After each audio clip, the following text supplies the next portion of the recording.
Hi, welcome to my class. आज की class में हम करेंगे PYQs ऑफ केमिस्ट्री जो हमने शुरू करी थी कल की क्लास में। तो शुरू करते हैं आज की क्लास और शुरू करना है हमें क्वेश्चन नंबर 21 से। Consider the reaction.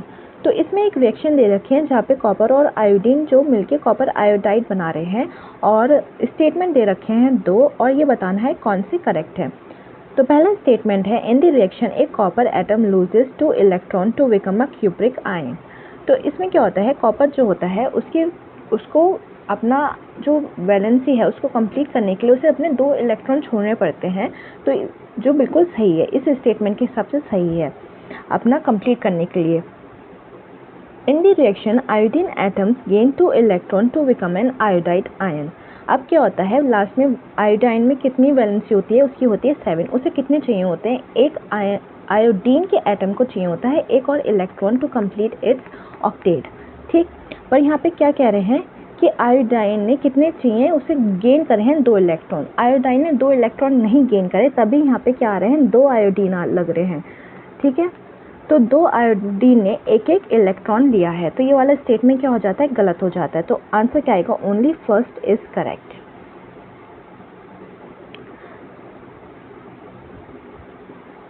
Which of the following is most ductile metal. Ductile का मतलब होता है जिसको आप थिन वायर में बना सकते हो, थिन वायर में। ठीक है, और वो होता है गोल्ड। गोल्ड को देखा होगा, ज्वेलरीज देखी होंगी, पतली पतली वायर की तरह बन जाती है, उसको बना देते हैं। तो ये भी बन जाता है, सिल्वर भी बन जाता है, लेकिन यहाँ पूछा है मोस्ट डक्टाइल। तो मोस्ट डक्टाइल जो होता है वो होता है गोल्ड। तो metals have high melting points, but which of the following metals have very low melting points? क्या होता है, मेल्टिंग पॉइंट जो होती है मेटल्स की वो हाई होती है, लेकिन एक ऐसा मेटल होता है जिसकी जो मेल्टिंग पॉइंट होता है वो लो होता है, और वो कौन है, वो है गैलियम। गैलियम की कितनी होती है, इसकी होती है 29.7, अप्रॉक्सीमेटली इसको 30 बोल सकते हैं, 30 डिग्री सेल्सियस होती है। What is the half life of 14C? Carbon की हाफ लाइफ बतानी है जो कि होती है 5730 ईयर्स। केमिस्ट्री में कुछ ऐसे क्वेश्चंस आते हैं जो बिल्कुल आपके फैक्चुअल बेस्ड होते हैं, एनसीईआरटी में से पढ़ा और वो सीधे ही उन्होंने डाटा बेस्ड होते हैं। तो उसको, जैसे कि ये वाला क्वेश्चन है, what is the density of diamond. अब इसको आप किसी चीज़ मतलब इसको आपको याद ही करना पड़ेगा, इसका कोई ट्रिक वगैरह नहीं है याद करने की। तो ये बिल्कुल एनसीईआरटी से एज इट इज़ उठा के फैक्चुअल एकदम मेमोरी बेस्ड क्वेश्चंस होते हैं। तो ये होती है 3.51 डेंसिटी ऑफ डायमंड।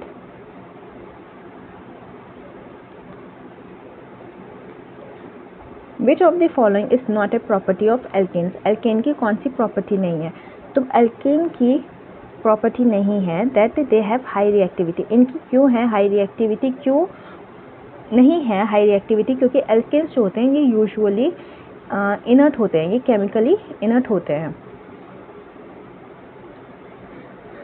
इनर्ट, इसलिए ये बेसिकली ये स्टेबल होते हैं एज कम्पेयर टू एल्केन्स और एल्काइंस से ना। ये एल्केन्स जो होते हैं ये स्टेबल होते हैं, इसलिए इनकी रिएक्टिविटी ज़्यादा नहीं होती। बाकी ये कलरलेस, ऑर्डरलेस और इनका जो जनरल फॉर्मूला होता है ये होता है। बाकी ये तीनों क्या है, इसकी प्रॉपर्टीज़ हैं एल्केन्स की। Which of the following reactions, which of the following is the catalyst in this reaction? इन्होंने एक रिएक्शन दी है जो कि है ग्लूकोज से क्या बन रहा है, एथेनॉल और कार्बन डाइऑक्साइड। तो इसमें क्या कैटलिस्ट यूज होता है, इसमें यूज होता है ईस्ट, और ईस्ट भी कौन सा वाला यूज होता है, जाइमेस। ठीक, तो इस तरीके के क्वेश्चंस आते हैं आपको डायरेक्टली पूछते हैं factual based. Which of the following is not a main raw material for the manufacture of cement? Cement का कौन सा रॉ मटेरियल नहीं है यहाँ पे, तो लाइमस्टोन भी है, क्ले। देखो सीमेंट जो होता है बेसिकली लाइमस्टोन और क्ले से मिलके बनता है, जो मेन जो होता है वो सीमेंट का ये दोनों होते हैं। जिप्सम भी डाला जाता है। जिप्सम क्यों डाला जाता है, क्योंकि सीमेंट जो होता है बहुत जल्दी क्या हो जाता है, एकदम से सेट हो जाता है। तो जिप्सम जो डालता है इसलिए डालते हैं कि वो एकदम से सेट ना हो, हमें जो भी डिज़ायर्ड उसको शेप करनी है या फिर जो भी उसको स्मूथ करना है वो कर सके। तो जो उसका डिले पॉइंट होता है सेटिंग का, उसको जिप्सम और डिले करता है। तो आंसर होता है not a main raw material for the manufacture is calcium oxychloride, ये नहीं है।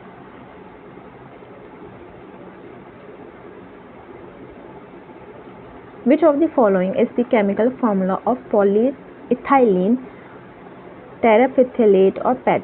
ठीक, इसका पूछ रहे हैं केमिकल फॉर्मूला कौन सा होता है। इसका होता है ये, कार्बन के होते हैं 10 कार्बन, हाइड्रोजन आता है 8 और ऑक्सीजन होता है 4 और N times.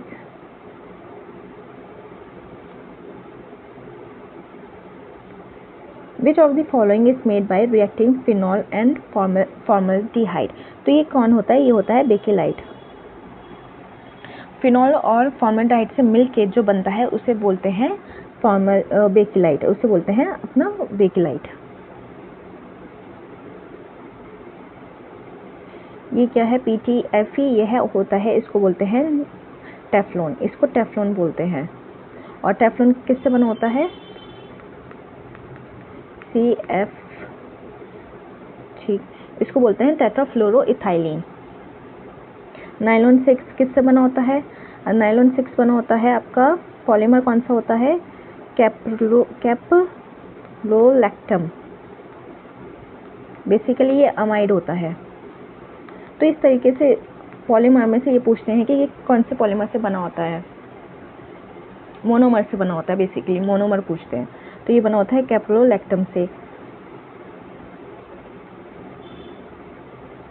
In a solution, 50 gram of sugar is dissolved in 350 gram of water. What is the concentration of this solution in terms of mass by mass percentage? तो ये वाले जो क्वेश्चंस आते हैं ये बहुत आते हैं और इसको करने का बहुत सिंपल तरीका है। देखो, जो आपका सॉल्यूट दे रखा है 50, वो ऊपर आता है और फिर जो टोटल जो होता है इनको टोटल कर लेते हैं, सॉल्यूट और सॉल्वेंट को टोटल कर लेते हैं, तो ये हो जाता है आपका 400।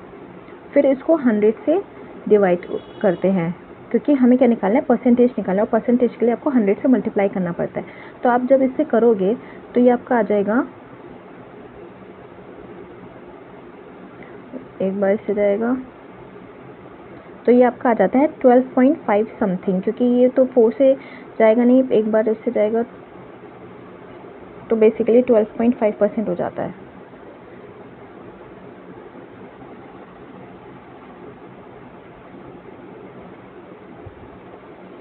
विच type of colloid butter is, colloid butter कौन सा है इसमें से, तो इसमें से है जेल, जो होता है जेल, लिक्विड इन सॉलिड, उसको बोलते हैं colloid butter, gel, basically gel. How can we separate cream from milk, तो इसे करते हैं हम सेंट्रीफ्यूगेशन से, क्रीम फ्रॉम मिल्क। और एक आता है इसमें ही ब्लड का, कि ब्लड को कैसे सेपरेट करते हैं, प्लाज्मा को कैसे सेपरेट करते हैं ब्लड में से। तो इस तरीके जो क्वेश्चन होते हैं इन दोनों में ही क्या आता है, सेंट्रीफ्यूगेशन आता है। क्रोमेटोग्राफी जो आता है आपका पूछते हैं जब कलर से रिलेटेड होता है ना क्वेश्चन, की कलर्स बताना है या इंक पिगमेंट आ जाता है, तो इसमें आता है, तब आता है आपका chromatography.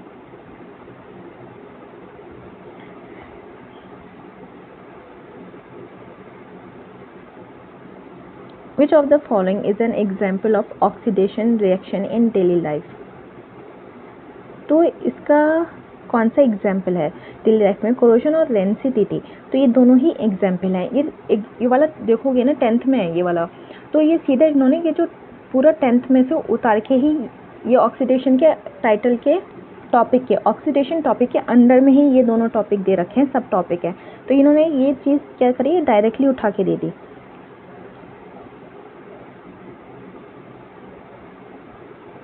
How does the colour of silver chloride change in sunlight, silver chloride जो होता है उसका कलर कैसे चेंज होता है सनलाइट में, तो उसका चेंज हो जाता है कलर वाइट टू ग्रे में। ठीक,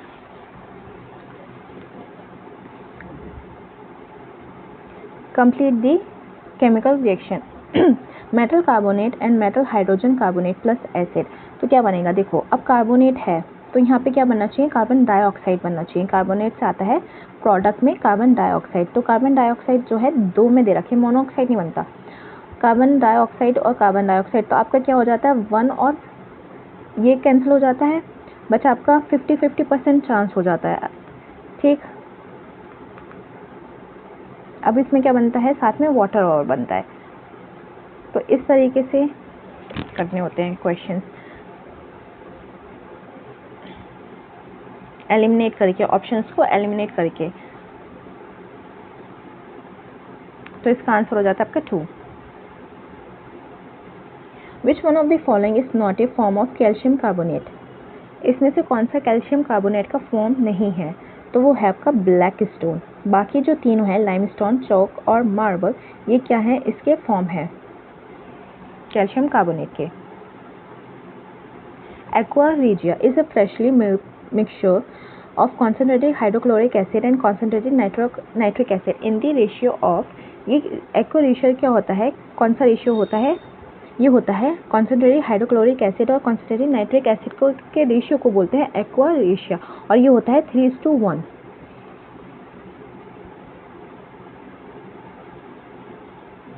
विच one of the following does not react with dilute HCl? अब इनमें से कौन सा जो है डाइल्यूट HCl से कौन रिएक्ट नहीं करेगा, और वो है कॉपर रिएक्ट नहीं करेगा। कॉपर क्यों नहीं रिएक्ट करेगा, क्योंकि एक सीरीज होती है जिसको बोलते हैं हाइड्रो रिएक्टिविटी सीरीज, ठीक है। उसमें ये जो कॉपर होता है ना, ये हाइड्रोजन से नीचे आता है, और जो भी हाइड्रोजन से नीचे आता है वो कॉपर को डिस्प्लेस नहीं कर पाता इस रिएक्टिविटी सीरीज में, ठीक है, इसलिए। और यूजुअली ये जो है 3-4 ही हैं। देखो कौन कौन से पूछता है, कॉपर आता है, एक आपका सिल्वर आ जाता है, और एक मरकरी होता है, और प्लेटिनियम होता है, और गोल्ड। ये जो है यही आते हैं यूजुअली डाइल्यूट HCl या फिर दूसरा एसिड जो होंगे उसमें, क्योंकि ये सब क्या है, ये हाइड्रोजन के रिएक्टिविटी सीरीज में हाइड्रोजन से नीचे आते हैं। बहुत ईजी है, एक तो कॉपर, मरकरी, बाकी क्या है आपके गोल्ड, सिल्वर और ये प्लेटिनियम। तो ईजी है इनको याद रखना। Which one of the following is an oxidising agent? कौन से इनमें से ऑक्सीडाइजिंग एजेंट है? Alkaline KMnO4 and acidified K2CO7। तो ये दोनों ही क्या है, ऑक्सीडाइजिंग एजेंट है, both A and B। Which gas is produced when alcohols react with sodium? कौन सी गैस बनती है जब अल्कोहल्स जो होते हैं रिएक्ट करते हैं सोडियम से? तो तब बनती है hydrogen gas.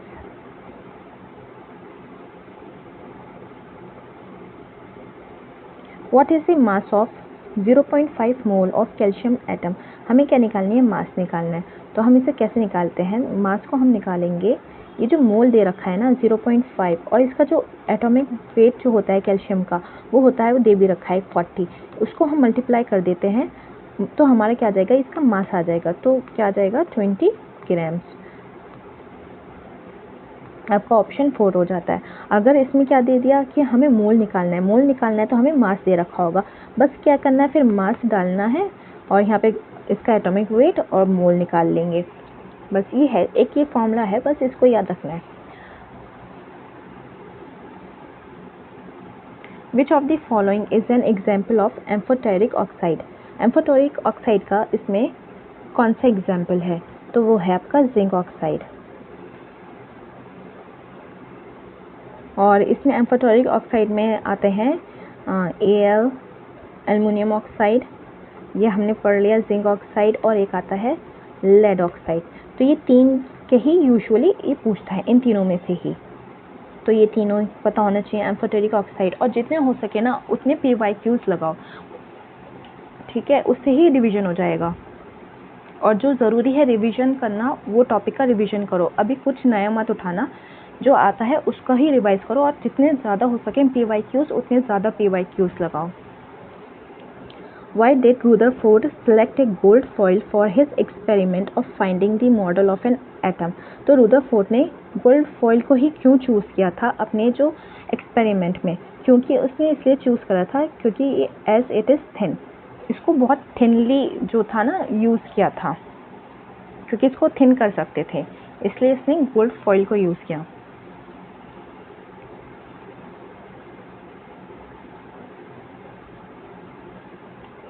Is the change of solid state directly to gaseous state without going through liquid state. तो एक कौन सी स्टेट होती है जहाँ से सॉलिड जो होता है डायरेक्टली गैस में चेंज हो जाता है, तो इसे क्या बोलते हैं, सब्लिमेशन बोलते हैं। ठीक है, अच्छा तो ये क्लास यहीं तक है, जल्दी ख़त्म हो गई आज क्लास। तो आज के क्वेश्चंस इतने ही हैं। कमेंट सेक्शन में बताना आपको क्लास कैसी लगी। मिलते हैं नेक्स्ट क्लास में।